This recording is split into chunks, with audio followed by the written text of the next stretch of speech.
আসসালামু আলাইকুম। এখন আছি আমরা ধামরাই গার্লস স্কুল সংলগ্ন।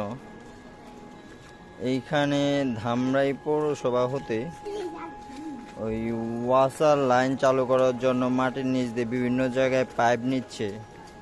যদিও ধামরাই পানি যথেষ্ট সুন্দর, পরিচ্ছন্ন এবং খুবই ভালো উন্নত মানের পানি। সবাই এই জায়গায় পানি তেমন কোনো সমস্যা নাই।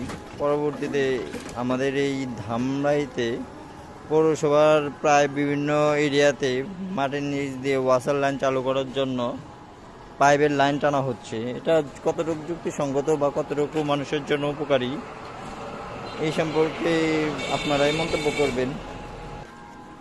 পৌরসভার এই সামনের এরিয়াতেও এবং ওই যে আমাদের হার্ডিংসের পিছনের অংশ যেটা এখানেও গর্ত করা হয়েছে এবং দক্ষিণ পাড়া থেকে হার্ডিংস স্কুল পর্যন্ত লাইনটি টানা শেষ অলরেডি। ধামরাই বাজারেও এই ওয়াসার লাইন চালু করার জন্য লাইন টানা হচ্ছে। নীরবে নিভৃতে ধীরে ধীরে প্রায় পৌরসভার বিভিন্ন এরিয়াতে এই কার্যক্রমগুলো চলমান। আমাদের মনে হয় সকলেরই একটু কথা বলা উচিত পৌরসভায় যে বিষয়টা নিয়ে, বা আমাদের যারা এরিয়ার বা আমাদের এলাকার যারা স্বনামধন্য যারা আছেন বা গুণীজন যারা আছেন, এই বিষয়ে মানে আপনাদের একটু কথা বলা উচিত। বা আমরা যদি সকলে মিলে একটু কথা বলি তাহলে হয়তো বা এই কার্যক্রমটা আমরা বন্ধ করলেও করা যেতে পারে।